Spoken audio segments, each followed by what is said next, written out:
Hier oben, unterhalb der Rheinquelle, besteht das Tawetsch-Zwischenmassiv bevorzugt aus Muskowitz-Sericit-Gneis. Weiter unten, in Disentis, aus dem weicheren Muskowitz-Sericit-Schiefer. Der Unterschied ist, der Gneis enthält mehr Feldspäte, das macht ihn härter. Mineralisierungen treten jedoch bevorzugt im weicheren Schiefer auf, da sich in diesem leichter Spalten öffnen, in denen sich viele kleine Gangtrümmer aus Quarz, Carbonat und Sulfiden bilden konnten. Diese Mineralisierungen sind verantwortlich für den erhöhten Goldgehalt der Region Disentis-Seetun. Das Gold ist wahrscheinlich schon sehr alt. Es entstammt ursprünglich vermutlich im ehemaligen Schelfbereich am Nordrand des Superkontinentes Gondwana vor mehr als 400 Millionen Jahren und wurde der Schweiz quasi über das Gotthardmassiv vererbt.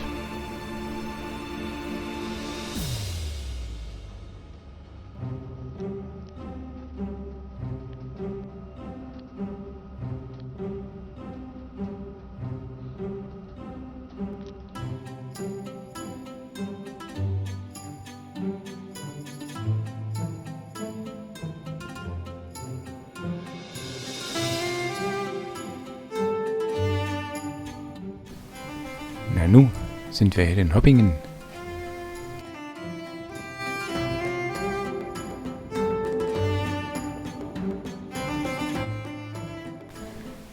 Ach nein, Jamut selber.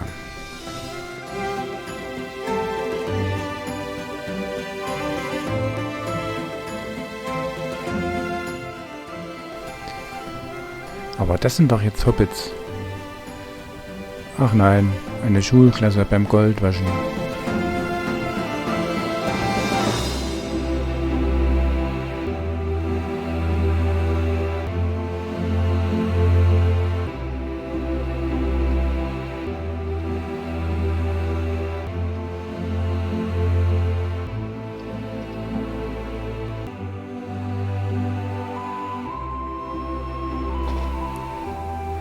Hier seht ihr meinen kleinen Schurf in der Mitte des jungen Rheins.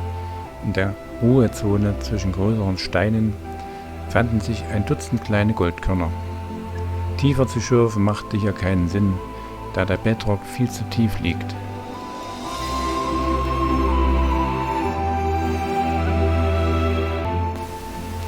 Die Folding Sluice von Jobi in der hier gezeigten Bestückung fängt 1 Liter Konzentrat, wovon hier allein 10% oder 250 Gramm Schwerminerale vom Gold zu trennen waren. Mit meiner Kombination aus Waschpfanne und Hex gelingt das nahezu perfekt, braucht aber seine Zeit.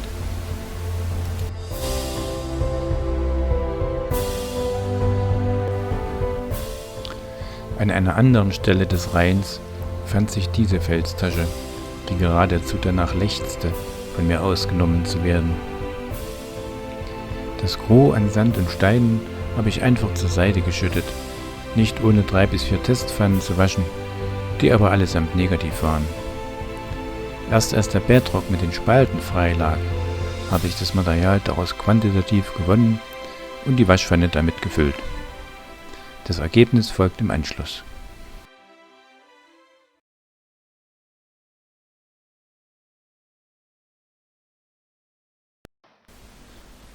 Für all diejenigen, die noch Unsicherheiten beim Gebrauch der Waschpfanne haben, hier eine kleine Waschvorführung.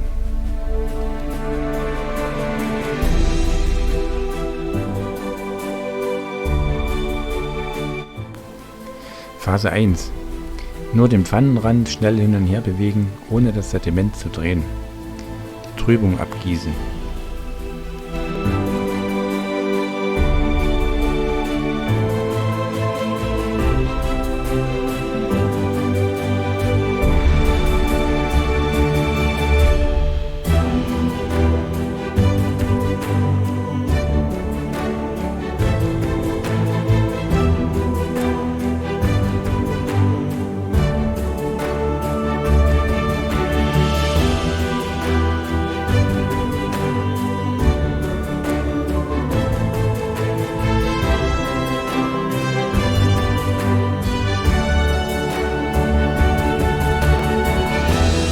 Phase 2. Die Pfanne mit Inhalt erst langsam und dann immer schneller kreisen lassen, die Trübung abgießen.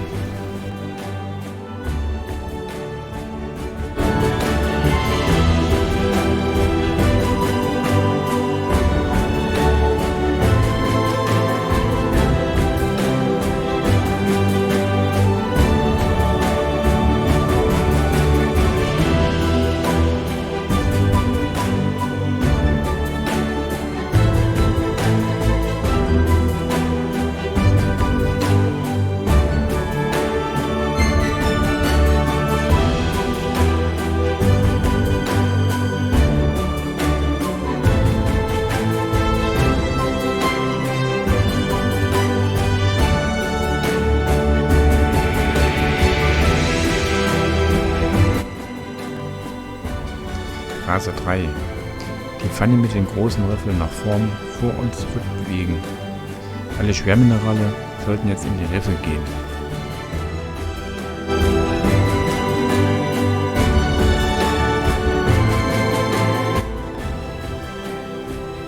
Phase 4.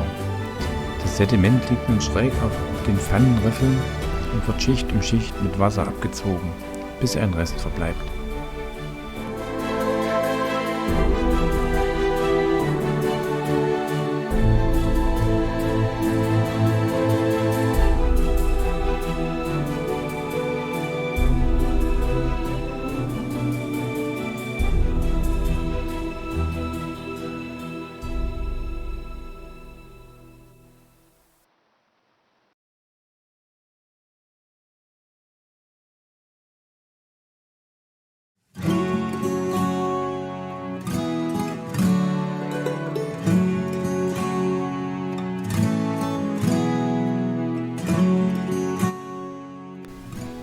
Phase 5. Der Rest wird sorgfältig in der Pfanne mit Wasser gezogen oder mit einer Gegenpfanne über die kleinen Riffel abgezogen.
Eureka! Die Betrock-Spalten haben mir ein kleines Goldkorn von immerhin fast 2 mm Größe beschert. Geht doch!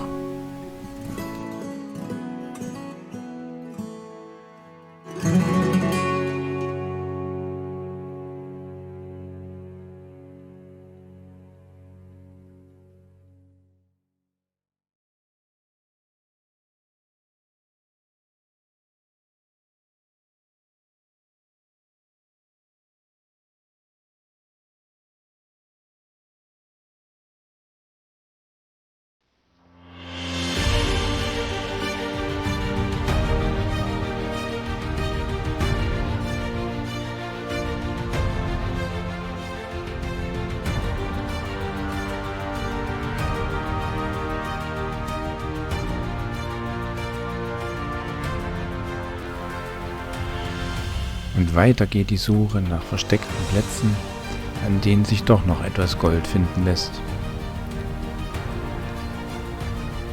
Oft steht man vor einer Kuhweide und einem Elektrozaun und muss auf Umwegen nach gangbaren Wegen zum Rhein suchen.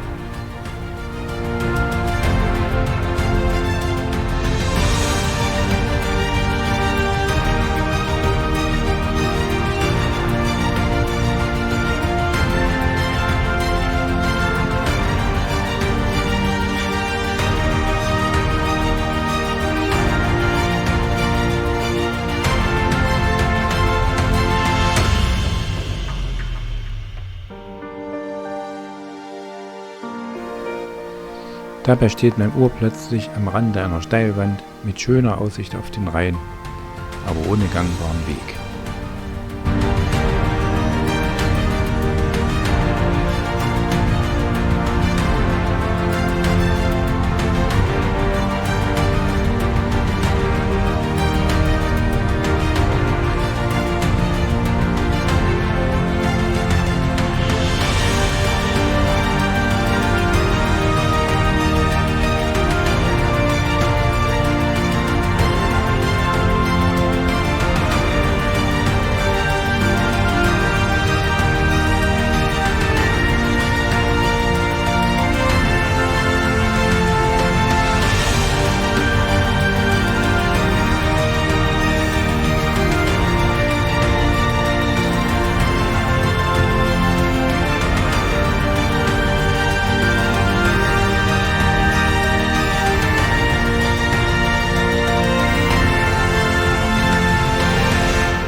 Endlich geschafft. Ein gangbarer Weg in die tiefe Schlucht bei Jeni wurde gefunden und meine Waschausrüstung endlich nachgeholt. Auch hier lachte mich wieder ein kleines Stück Bedrock an, das beim Ausgraben eine Tasche freigab, die man sehr schön mit der Henderson-Pumpe aussaugen konnte. Wieder mal Glück gehabt. Hier die Gesamtausbeute der beiden Bedrock-Taschen und dazu noch die Gesamtausbeute vom Rhein bei Dschamut.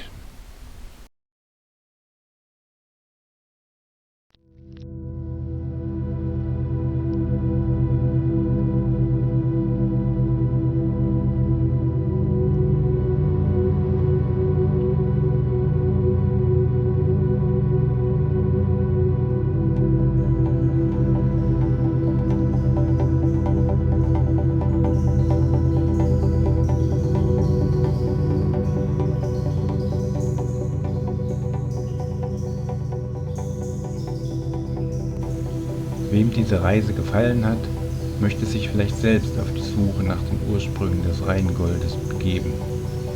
Doch nicht immer sind die Schluchten des Rheins in seiner Zuflüsse so friedlich wie hier, da fast ohne Wasser. Ein kräftiger Regenguss reicht aus und enge Schluchten können zur tödlichen Falle werden.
ist unbestritten immer wieder ein eindrucksvolles Erlebnis, wenn man Gold wie hier in freier Natur finden kann. Die bisher gezeigten kleinen Körner sind für mich nur von wissenschaftlichem Interesse. Nuggetfunde wie vom Rhein Mädel bei Disentis sind von Tujetsch bisher nicht bekannt. Trotzdem benötigt man eine Bewilligung der Gemeinde Tujetsch zum Goldwaschen wie auch zum Strahlen. Über die Internetseite unter www.tujetsch.ch kann man sich die gewünschten Patente, wie es hier heißt, bestellen. Man bekommt das Goldwaschpatent sogar an seiner Heimatadresse per Post zugesandt und man kann online in Euro überweisen, wenn man den aktuellen Kurs berücksichtigt. 50% der Gebühren werden zum Ankauf besonders seltener Funde reserviert, mit dem Rest unterstützt man die Gemeinde Tujetsch.